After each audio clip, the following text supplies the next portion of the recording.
Welcome to Victoria Rumble Room, an island show that likes to focus on current events and what's going on about town and the province and the country. And right now, we're heavily focused on British Columbia politics. Yay! And the guy who's probably the most focused in the room is my co-host with the most, the Croatian sensation, John Jurisic. And John, this election's really heating up. I love BC politics. As crazy and as insane it is, I'm so proud of it. BC Conservatives are using a lot of tough talk about NDP policies, covering everything from throwing out the catch and release system for crime to bringing in mixed public-private system to fix BC healthcare. These are policy promises, but the NDP strategy is more about attack, attack, attack. And it comes up in a lot of different ways. One of the guys who really doesn't mind taking off the gloves is our Premier, David Eby, and it gets right down to Paul Ratchford, who's the Conservative running against him in Vancouver Point Grey, who Eby now describes as a hateful individual. And I guess that's tough talk. I don't know. Anyway, it's really interesting to see the BC Twitter site as well, which is even tougher and very pointy stickish as it goes after the Conservatives. And right now they're mad about the fact that John Rustad has said that hunters and farmers can hang on to their rifles as long as they're registered. And it got this response on the NDP site. Under a John Rustad government, abusers, gang members, and traffickers would be allowed to carry assault weapons unchecked. Stop John Rustad from letting gangs carry assault rifles. Well, this seems just a little bit over the top. It's not on the mark. But yes, John Rustad did say that about hunting rifles and about farmers protecting their fields. But when it comes to the BC Conservatives, they are talking tough on some things, John. For example, they have now come out with some language on crime and our criminal justice system, mandatory sentences for serious crimes, hiring more sheriffs and judges, and creating a statutory court to hold trials for minor offenses within a week of arrest. And that's a significant change in the way things are being done. And that isn't throwing barbs at the NDP other than saying, well, gee, the NDP isn't doing it. Lots of stuff's flying around, and one would think that it's in response to what they're hearing on the street. Maybe. However, the NDP seems to be following the mantra, if you throw enough mud, some will stick. Geez, I think I used to use that mantra in my early elementary education. And John Rustad has said some things that certainly have landed him in hot water, his past statements on climate change and vaccinations, but he's conceded the point. It's all he can do. I mean, mistakes get made along the campaign trail and certainly before that, and everything gets recorded in social media. If you made a misstep 5 years ago or 5 minutes ago and it's on social media, you are going to have to talk to the public about it because it's going to be passed on by your opponents.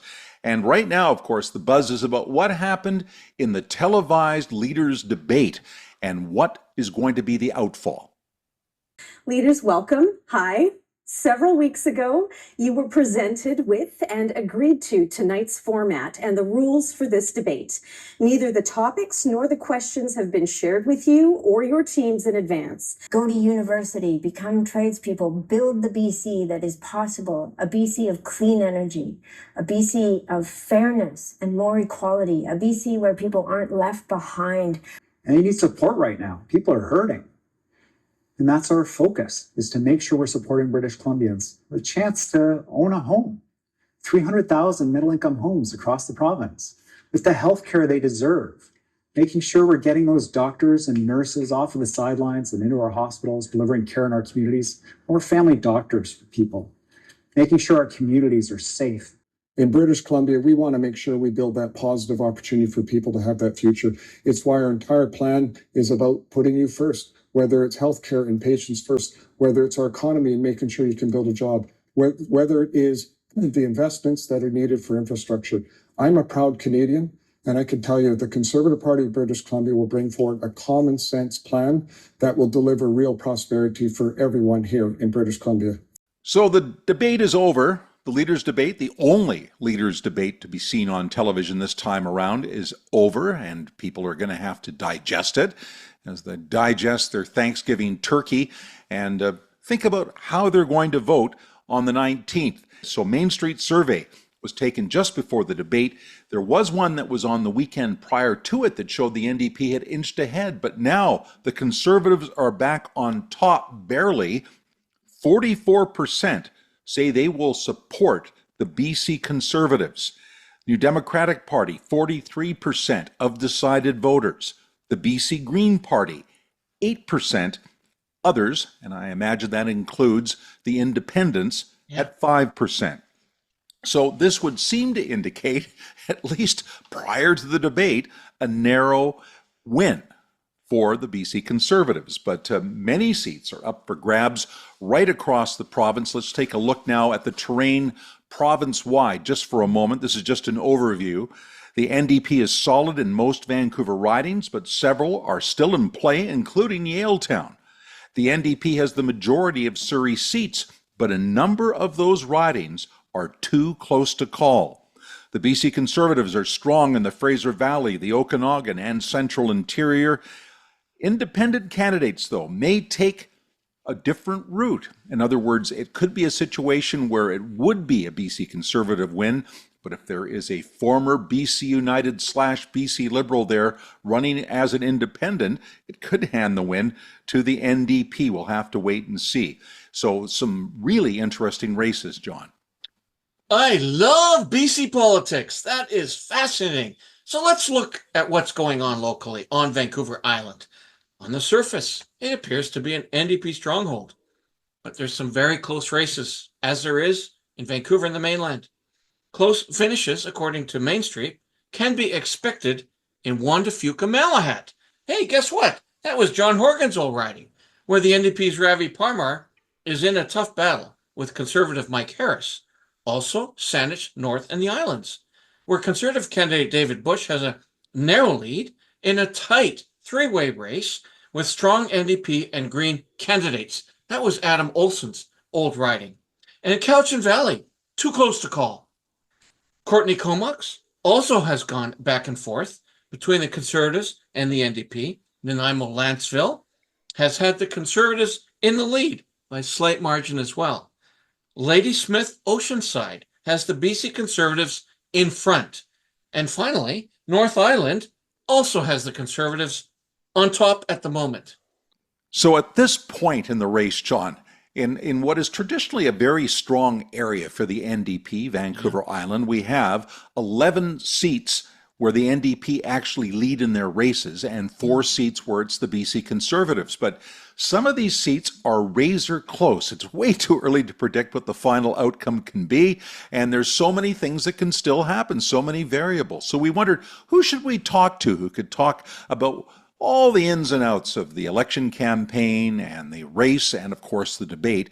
And as it happens, just a couple of weeks ago, we had former deputy leader of the BC Liberals, Rich Coleman, was with us, and he talked about the campaign, also made a prediction. He thinks there's going to be a narrow win for the BC Conservatives, but Rich Coleman was also very excited about a book that has just been written about him called That's Rich, The Rise and Fall of the BC Liberals, written by one Judi Tyabji. There it is. Well, I want to ask you about what. Well, there it is. That's back a little bit, Rich. Back a little bit, so we see just more. To back a little bit. There we go. There we go. We got Judi Tyabji in there. Yeah, I think it was fine before. Just I want the whole book on the screen. There. So back a little bit. There we go. That's it. There we go. Right there. Perfect. There. So let's get Judi Tyabji to join us in the Rumble Room, Robin. She can talk about her new Rich Coleman book, and we can ask her about the election. And she was very happy to join us. Now, joining us in the Victoria Rumble Room for the very first time, an old friend, an old acquaintance from my long-gone political coverage days, Judi Tyabji, who was once an MLA, a young junior MLA from the Okanagan back in 1991, baby in tow. And how old is that baby now? She's 32 and having her third child in January. Well done. Well, Thanks for Yeah. making me even feel older than I already was Well, feeling. I think you said the word old with reference to me like 5 or 6 times. I'm like, Robin, hey. Well, everything seems old to me now, but not this interview Yeah. because it's so fresh. It's so fresh. And Perfect.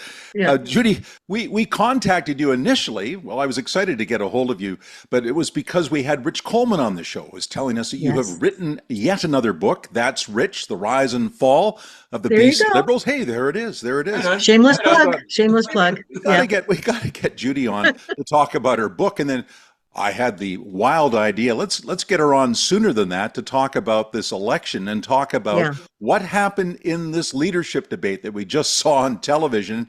So, Right. what do you make of the debate? Well, I think that what the debate did is crystallize in the minds of any British Columbian paying attention that they're either going to have David Eby or John Rustad as premier.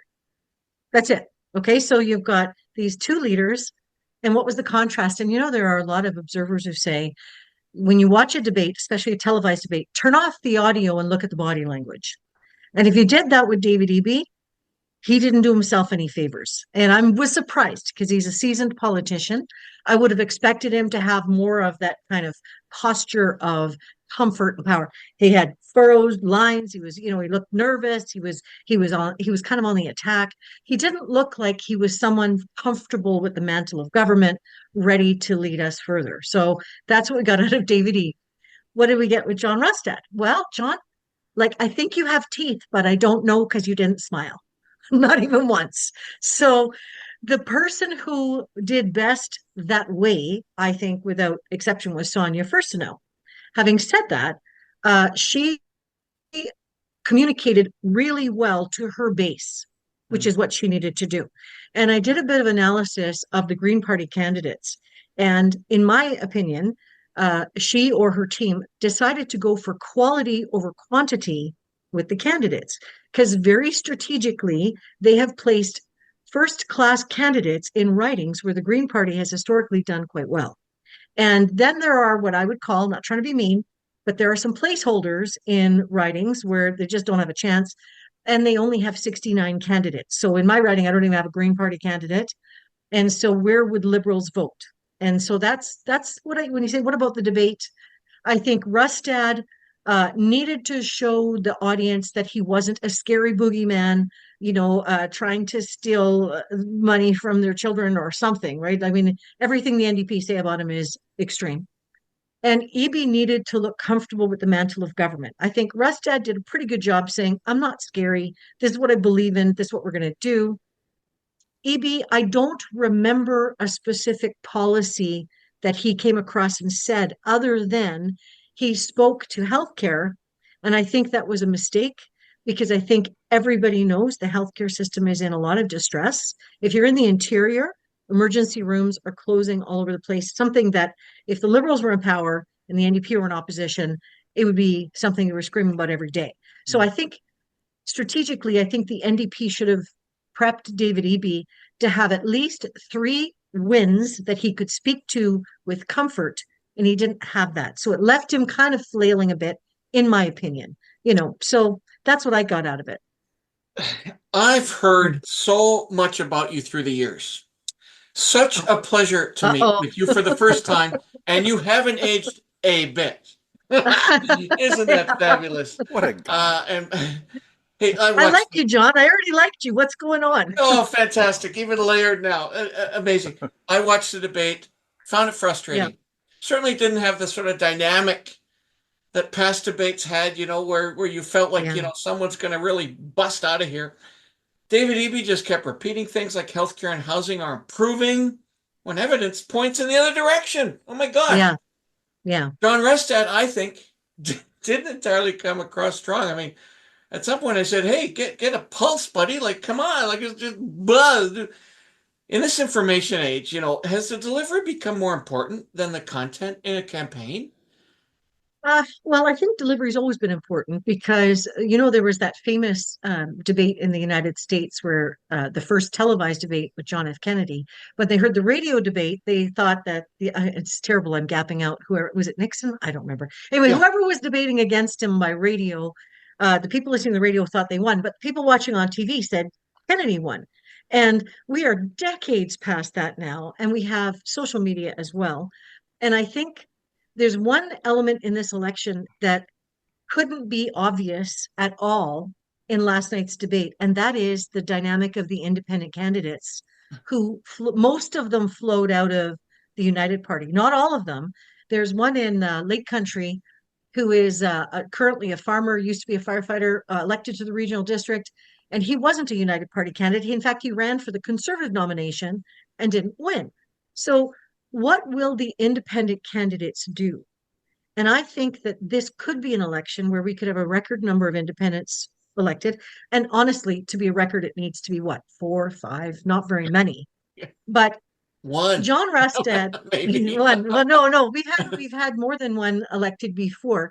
Okay. But I think that we could see John Rustad in a minority conservative government with independents mainly forming a United Party holding the balance of power. We could see more than 3 Green Party members elected, or it could be none. But I think there's a good chance that we could get maybe even 5 Green Party members elected. Wow, And I then don't the see NDP polls. You having see left. polls like that, Judy? I haven't seen No, a but poll what I that shows see, them over about 10%. I mean, no, but 3. keep in mind that 10% is very high if you go riding by riding, because they're not polling anywhere in Abbotsford and almost nowhere in places like, Kelowna Center or whatever. So what I'm watching is the ground campaign, and also the fact that I predict a very low voter turnout. Wow. We saw how I think people just don't care. And not, it's more than that. People care very much for the issues. But like you said, John, no one's inspiring anyone to do anything. I think all the things you're saying about independence must be that's wonderful news for someone like Sonia Furstenau, who is hoping very much that she can come up with at least a couple of elected members and maybe Yeah. hold the balance of power if it's neck and neck. And at the end of the day, though, Yeah. my thought on this always was, Judy, and I think experience and history kind of bears this out. People get very nervous if they really, really dislike the NDP and they want to see them out, and they figure if I vote for this independent, it means that the government is not going to change because we won't get enough of the other guys across the hallway, whether they're conservatives or not, Yeah. elected. So I'm going to vote conservative. I'll hold my nose because I want the NDP out. And conversely, Green Party people, some of them are going to say the same thing. Boy, I don't like David Eby, but John Rustad, we can't have that. Yeah. And then Well, they switch their vote as well. And that is something that I think really undermines the Green Party as well. And people are looking strategically, and that always makes a difference when things get tight. I would agree with you. Yes, historically, strategic voting in BC is a huge dynamic, and we have a polarized province when it comes to that because of that. Who's the least of the two evils? And it may play out that way. We'll see in the next couple of weeks. But I think, to be honest, Robin, I don't think that either the ND, I don't think the NDP has any appeal for anyone who cares about social justice or the environment, because they have failed to live up to any commitment they made under that coalition they made with the Green Party when Andrew Weaver was leader. So I know, because I talk to a lot of environmentalists, like people who their number one issue is the environment, or their number one issue is anti-poverty. And those people don't have a home in the NDP. The NDP is competing with the Conservatives. She was right. These two guys are doing they're dancing. Who do you like? Who do you think dances better? Well, that would have been a hard one, right? So Judy, good question. Never thought of it that way. You hearken back to 80s and 90s. Let's go back there for a second. Yeah, sure. And talk, the former BC Liberal leader happened to be your former husband, Gordon Wilson, famous for turning the party fortune around during the 91 debate. At that time, there was one media, and so that's not the case now. There's literally a dozen ways in which you get your face up. Yeah. Debates can matter because of that event. We've referenced it, Robin and I, in many interviews, that the Gordon Wilson moment. Will there be a Gordon Wilson moment? But would you agree now that it's really more about the media and the panels and what they say? The best part of yesterday's debate was listening to Baldry and Emerson and all those what's the feedback? How did they see it? Yeah. What's catching the public's attention, the media part or the actual debate? What do you think? I don't think either of them. I don't think so. So I'll tell you why. And I'm not trying to put down the media. But there are the political people like yourselves who consume debates and consume the media analysis of debates. But what 90+% aren't watching either. And even some of the people I know who follow politics didn't watch the debate last night because they said, I just don't, I'm not motivated. I can't do it. So what people are following, and this is actually true of every single election, is word of mouth. What did you think of the debate? Did you watch the debate? Hey, Joe, how was that debate? They're at the coffee shop, they're at the office, they're at the grocery store, people are talking, and generally they're going to be saying roughly the same thing. So everybody knows you either have the status quo, which is the NDP, or the change, which is John Rustad. That's it. And that's not going to get people that motivated. A lot of people don't even know what day they're going to be voting. So what is going to affect this campaign, in my opinion, is the ground campaign. Who's getting the voter out? How are they getting them out? And that leads us to social media. Because social media is also, and podcasts like this, you're going to get people who are going to listen. And even if only 1 in 100 people in BC watch this exchange and similar exchange like this, they're the ones talking. We all know the person in the room who follows politics. And we all say to them, well, what do you think? Because we want someone to tell us when we're confused, what should we do? And if I do that, what's the consequence here? And it goes back to, I truly believe right now, most voters don't think anything changes with elections. It's more of the same. Food is too expensive, houses are unaffordable, taxes are going up. I'm done. They want to know, I'm just done. And so they will either not vote, or if they vote, they may protest vote, or they may spoil their ballots. I just feel like this is an election where one thing that is the same as 1991 is, even though everyone gave Gordon the credit, and they should, for his debate performance, the truth is the pundits did not pick up on that. It was the polls that showed it afterwards. And everybody discounted the ground campaign. It took us 4 years of working every single day to get to that debate moment. And people don't really understand that. But he was elected in October of 1987, and the breakthrough was October of 1991. And there were a group of us, and Christy Clark was among them. She drew us back into politics in 2013 when she became leader. And we recognized that some of the things she was doing were the things we were talking about in the 80s and 90s.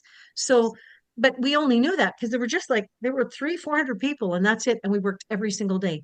So that's one of Rustad's strengths, to be honest. He has worked tirelessly for a while. He has run a populist ground campaign in the rural areas, and rural and remote British Columbia has been completely mismanaged for a long time. I say a long time. It goes back to a while ago. The BC Liberals were still in power when they started mismanaging. And local government here is very strong. And I don't think it's a coincidence that a lot of the independent candidates come out of local government. So whether they have a good ground campaign or not, I don't know. But I think people could be surprised on election night. Okay, And we're going to get to that. We're going to get to that. That's how we're going to wrap this up here. All right. You gave us a little written analysis where you said you felt you were predicting a narrow BC Conservative victory. Now, I give you credit to have gotten that out a little bit early. We've had a little bit more time to gestate and look at this. So if you were to predict right now, and we're moving towards the election, we're just a few days away from the election. How do you think it's going to go? What's your prediction? I think John Rustad will win. I think he will win with a mixed bag of MLAs. I'm not sure that all of the strongest candidates will get elected. And I think there will be some placeholder candidates who will get elected because the United Party took on some really good candidates, and then they ended up kind of on their own. I do hope, I'm not predicting, but I do hope that some of those independent candidates get elected and they hold the balance of power. As I said with the Greens, we need to watch to see how she does post-debate. If, as I think, her base has been mobilized, then they will concentrate on the ridings where they have a shot, and they'll put all the resources in there. She may even get some donors stepping up who are kind of, oh, well, I'm in my 80s anyway. What am I going to do with this money? And you did great, and the world's going to hell, and here's $100,000. So they're not that they can do that, but you know what I mean. So anyway, so I do predict it'll be Rustad, and I'm going to make another prediction that you didn't ask me. I think that when he wins, and it could be a minority, there will be such an influx of power brokers to that party that he's going to have to hold on to the reins of that bucking bronco to stay in the leadership. Having seen that movie once before, I think Rustad has the benefit of having been an MLA and a cabinet minister since 2005. But we all know he's not the most charismatic guy in the world. He's a good, solid professor, kind of a Joe Clark politician, Jimmy Carter, you know, and that's good for the voters, but it's not always the best security in a leadership position. So we'll see if he's got people around him who will form a protective wall, or if he's in for a wild ride after Election Day. Maybe there's a couple of other Johns that'll take him on. They could have the Three Johns campaign, like the Three Gordons. She got a good memory. That was just great. Great to hear from Judi Tyabji. We'll hear from her again in a couple of weeks to talk about her book on Rich Coleman. But let's get back to the races, John. Some of them are really tough, and a lot of the language is being expressed on social media.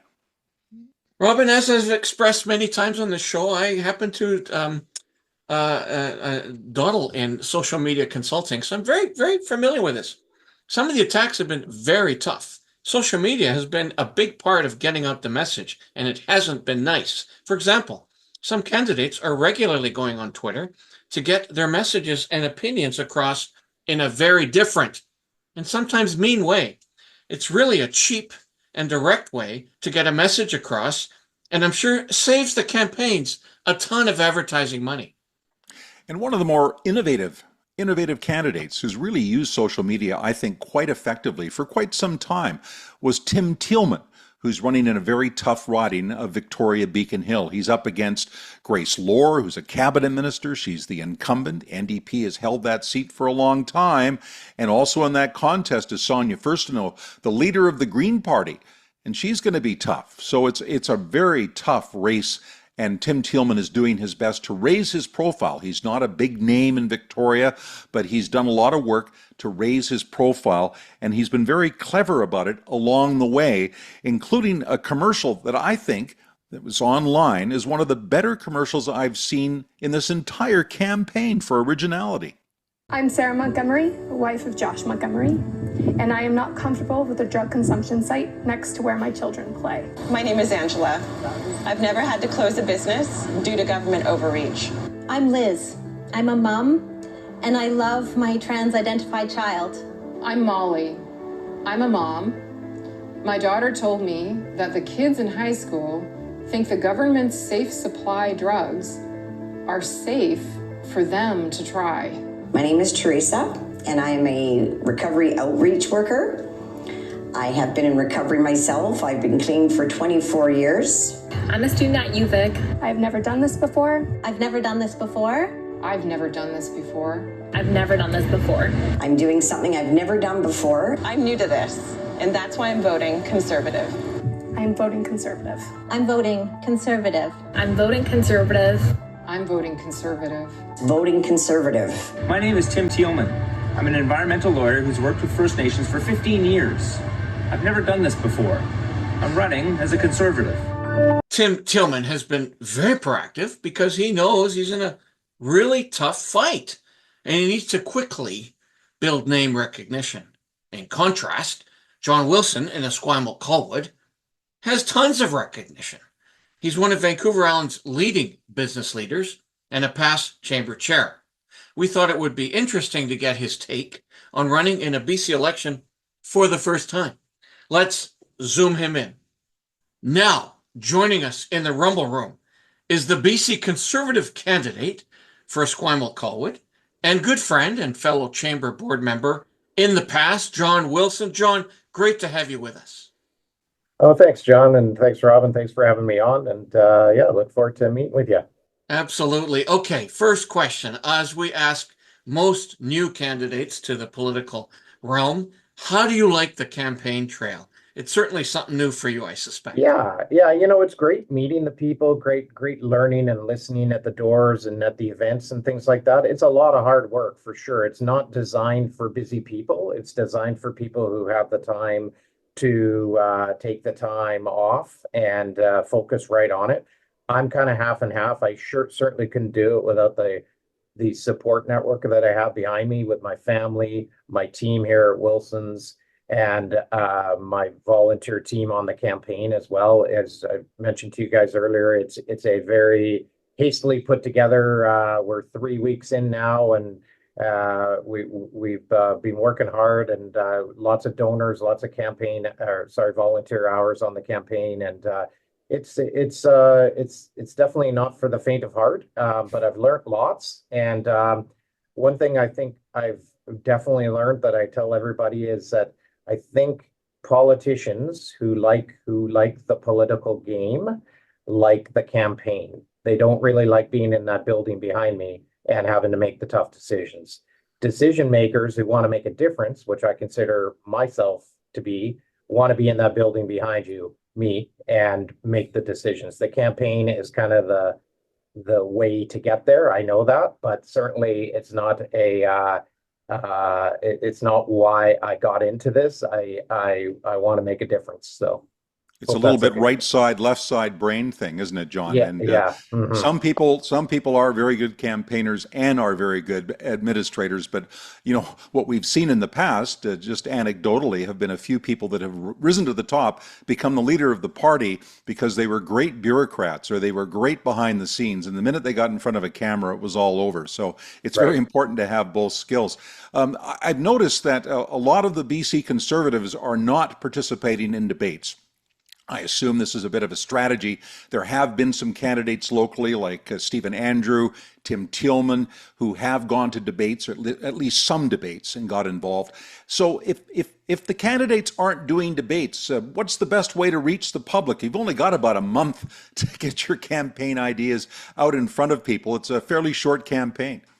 For sure, yeah. Well, I think just to go backtrack a little bit, Tim Thielman, just a fantastic individual, human being, and he's been doing this for about a year now. He's knocked on many doors and is fully aware and into the system of the Conservative campaign. Same with Mike Harris out in Langford. David Bush, of course, is an experienced campaigner as well, as is Stephen Andrew. A lot of the people on the Conservative on the Conservative campaign trail are not experienced campaigners, me included. I do have experience public speaking and such, but I think the Conservative team, if you will, have decided the best way to get the word to talk to the people is at the doorsteps. And I believe this has been a long-standing tradition in politics. To be honest with you, it quite surprises me that it's still the number one thing that they think gets the vote out for your campaign, particularly post-pandemic. But it is still first and foremost knocking on doors. We do enjoy doing that, but as you can imagine, it's hard to get. We have 50,000 some odd people in our riding, and it's hard to get to every door. So we're coupling that up with myself and volunteers knocking on the door, but coupling that up with a strong social media campaign as well. Really working on in the social media, along with robocalls, I think they're called it, and also Roby texts. So, John, you and I go way back. BC Chamber, Victoria Chamber of Commerce Board. We've been on economic development committees together. We've been on sport business development committees together. We've done advocacy work on the peninsula. So I feel like you're a friend. Not sure if you think that way about me. Absolutely. But we're not going to debate that right now. Yeah. I can't do debates anyway. So the obvious question then becomes, why did you decide to run? Yeah, what can I suppose the BC Conservatives offer that isn't being offered by the current David Eby government? Well, there's a few things. So this will be a longer answer, so I apologize for this. But first of all, I've been asked to run for politics for quite some time here now, probably 3-4 years, certainly at the municipal level and at the provincial level. And the timing wasn't right in both my personal life and my business life. The stars kind of aligned. I got asked by a lot of people that I respect, good friends, family, to try to come out and make a difference. As you guys know, business people, most people that you talk to want no part of this. They are staying away from political world. And as such, I think we are missing a sector of the population that has a lot to give to, in this case, the province, as far as dealing with complex issues, complex financial situations, and used to making the hard decisions along the way. So I'm hoping I can kind of lead the way into a new generation of business people not being intimidated, not being afraid, if you will, to take their to put their foot in politics and give it a try. So that's kind of the background in it. I am not a politician. I joke and I call myself the unpolitician. I have a business partner with the Victoria Harbour Cats baseball team by the name of Helen Edwards, who's a fantastic author. And I joke that I'm doing research for her next book, which is How Not to Be a Politician. So I am just trying to move forward in a positive direction. I told Mr. Rustad when we spoke, I said, if you're looking for someone to run a negative campaign, that's not me. I've lived my life on the high road. We do business on the high road. My family is all about that. I was brought up like that. And I am going to stay positive and offer a different view on things. I'm not saying everybody needs to agree with my view, but there's some that are maybe in a place now after 7 years of NDP reign in the province that are looking for a change. You can start at the economy, the taxes, the carbon tax, the $9 billion deficit that gets spoken about like it's just chump change, and more deficits to come. Public safety. I was born and raised in Greater Victoria, spent my whole life here, worked in business here. My wife was born and raised here, and my kids, and now my grandkids. Public safety in this town, and I know right across British Columbia, is sad. We've seen some issues with mental health, with drugs, combination, and violent crime. We have to do something about it. To do the same thing over and over again is the definition, and expecting different results is the definition of insanity. We have to change what's going on there for the people to feel safe again. It's the number one job of any government at any level, is to keep their citizens safe, in my opinion. Healthcare. And this is the one I'll tell you guys that really took it over the edge for me. My mom's 97 years old. She took a fall a couple months ago, and we went into Vic General and sat in emergency for 14 hours. 14 hours with a 97-year-old woman who'd taken a fall. And I want to be clear, it's not the people. The people in there are fantastic, and our healthcare system and our frontline workers, they are fantastic people, but they spend half their day apologizing to their patients because of the system. The system is broken. It needs to be changed. People need to be looked after in the healthcare system. We pay high taxes in this country. My dad always said, we pay high taxes, but we get looked after well. He never bitched, sorry. It's okay. We're on social media. You can talk like that, John. It's all right. About paying high taxes because he believed it was worth it in this country. It's not worth it anymore. People are not getting looked after. If we can't look after our senior citizens, we should be ashamed of ourselves. We need to step up and look after our seniors, because we're going to be there quicker than you think. And then government accountability. You have to be accountable. John Rustad, one of the things that really drew me to his platform and the Conservative platform was full open accountability. Well, that'll be refreshing change, John. I should mention that I bet David Eby's sitting around taking notes right now, because it seems that the NDP do take notes every time they hear a good idea from the Conservative side. They seem to adopt it, and there's been an awful lot of flip-flopping. You're in an enviable position where you're not up against an incumbent. Darlene Rochford is the new NDP candidate. Seems very nice, a councillor from Esquimalt. We got Camille Curry, who headed BC Healthcare Matters, and she's with the Green Party, very dedicated, but both nice people. So there's still a lot of nasty, rough stuff going on in this election campaign, but not directly in your riding. Does that make it any easier for you? Sure. Sure. Even if it did get nasty, it's not going to come back from me. As I mentioned earlier, it's going to be taking the high road. I've met Darlene numerous times. She's a great young lady. And I've never met Camilla, but heard nothing but great things about her. So they have their campaigns. From what I know, they're taking the high road as well. We're just moving forward in our directions and giving people options on how they want to vote. Well, best of luck to John Wilson and, all the people that are taking the time out of their busy lives to run for political office. I know from personal experience, John, it's really tough. It's hard on your system, it's hard on the family, it's hard on everything because you're putting your name and your face on the line, you're putting your beliefs on the line, and you're being judged by your fellow man, and that's not always an easy thing, but it's a very empowering experience, and it's important because we live in a very, very vibrant democracy, but there's a lot of things that are fragile in it that need the attention of good people. So I'm glad that good people like John Wilson are running. Yeah, sure is. John's a good friend of ours, isn't he? And chamber associate. So best of luck, John. It's going to be tough. And, but however, next week, leading up to the election on the Rumble Room, we intend to rumble with other folks who have great opinions, maybe MLAs, maybe consultants, maybe media. Who knows on the Rumble Room? Maybe Andrew Weaver. I think we're going to have Andrew Weaver on the show. I think he's going to come back and do a little cameo because God knows.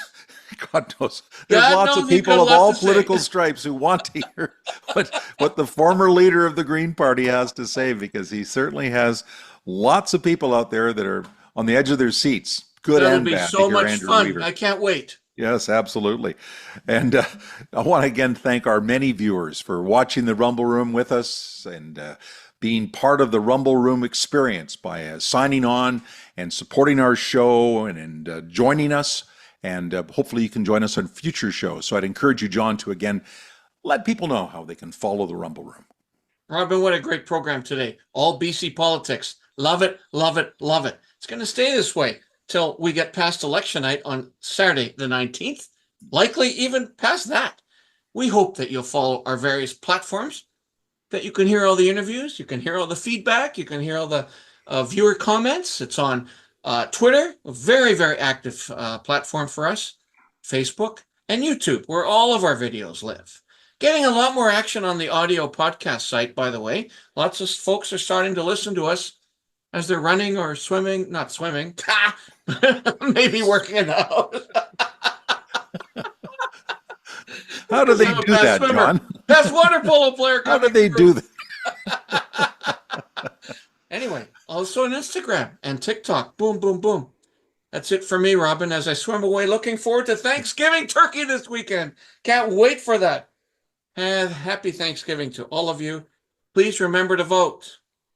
Absolutely. You got to vote. If you don't vote, you can't say anything. That's my opinion. Make it count. I'm John Jurison. That's wonderful, John. And I just want to remind people, please do vote. And if you can't vote on Election Day on the 19th, there are advanced polls open. Go to Elections BC, find out where the advanced polling station is that's close to you, and make your name and your feelings felt. That's important. I'm Robin Adair, encouraging you to vote and rumble on.